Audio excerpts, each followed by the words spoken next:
Joe, in 16 hours' time, this man is gonna learn that if you disrespect a person's kindness and take it as a weakness, you must pay. Tomorrow night, I'm gonna make this man pay with his life, and I mean it. You're dead in that octagon tomorrow night. I can take, like, even the trash, like, there's no holds bar with the trash talk, right? But murder is something you don't clown around, there's no coming back from that. And this guy was saying he was gonna murder me and all kinds of stuff. He was telling me he was gonna kill me tomorrow. I'm gonna leave here in a coffin. You don't talk like that to people, man. I hope this guy gets home safe to his beautiful family, He did hit me with a good cross, just like the last fight. I didn't see it and he kind of clipped me. A little bit buzzed, but my legs were still there. Takedown was he was putting his fingers in my glove and pulling me down to throw the up kicks. I was trying to let Herb know that. This guy's a dirtbag, man.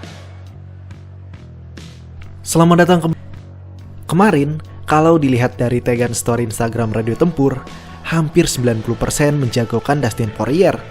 Selain kebanyakan fans Indonesia, bandar betting odds Vegas pun menjagokan Dustin Poirier untuk memenangkan trilogi ini.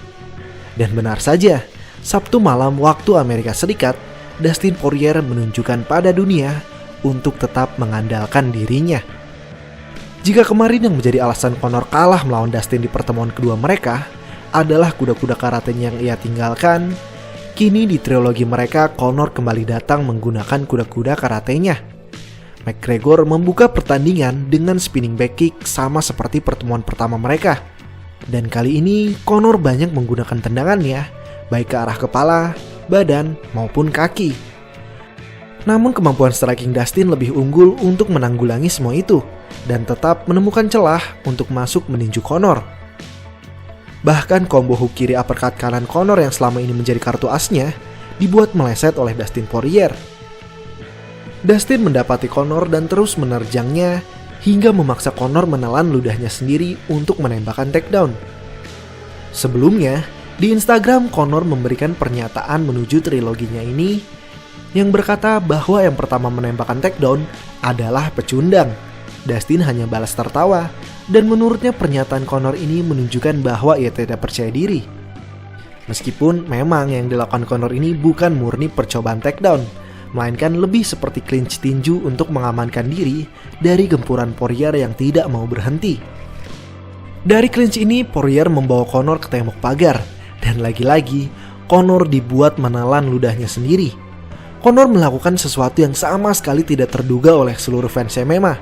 Yap, Conor melakukan percobaan submisi dengan guillotine choke.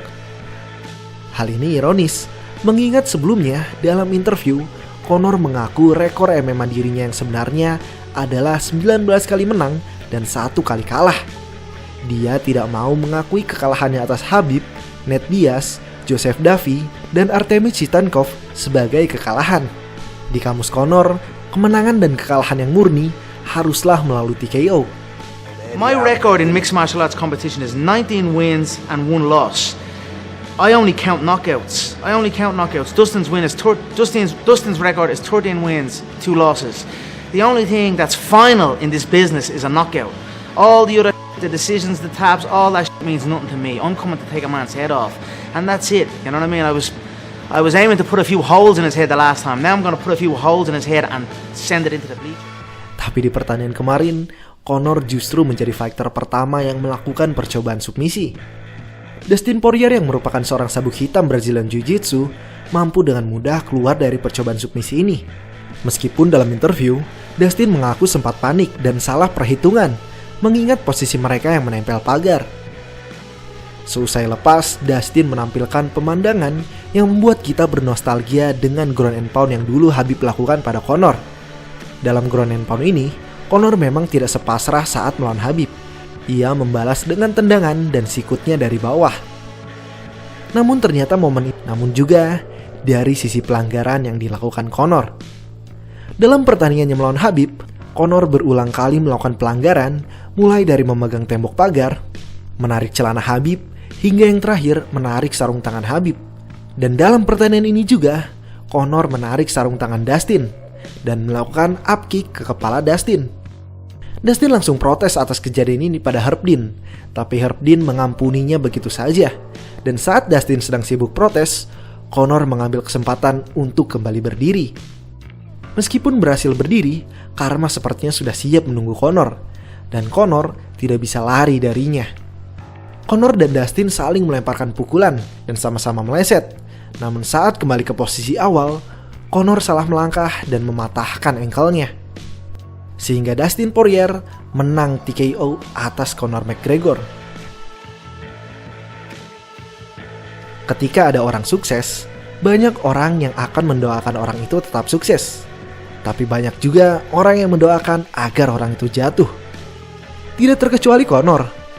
Sebagai orang yang mengikuti Conor sejak masa kejayaannya, gue ingat betul, meskipun semua fans MMA terkena demam Conor saat itu, banyak juga yang mendoakannya jatuh.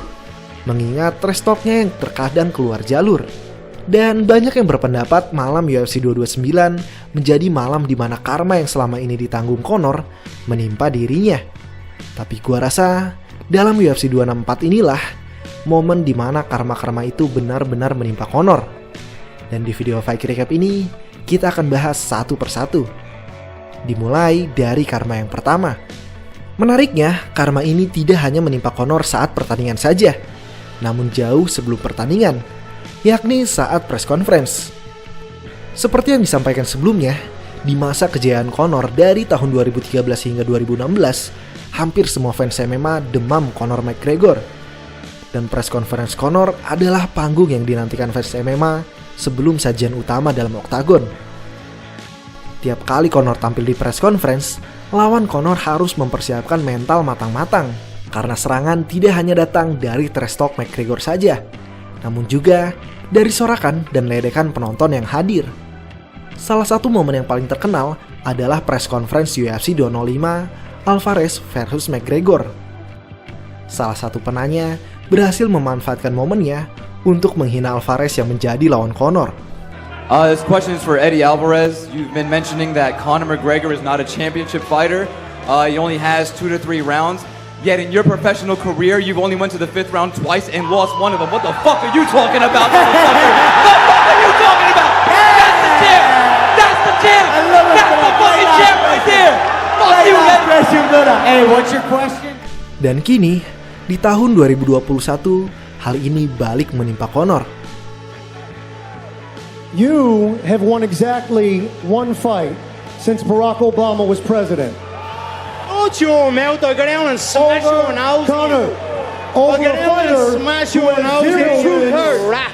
You over the little last rat. 6 fights. You little rabbit thing. Someone This smack man him. sent Smack you him. to a place. Selanjutnya karma kedua. Banyak ucapan Conor dalam interview maupun press conference berbalik menimpa dirinya. Mulai dari ucapannya yang berkata, Dustin akan pulang dibantu dengan stretcher. Is that the mindset, enemy, going into this? Yeah, for sure. Corpse. It's a corpse.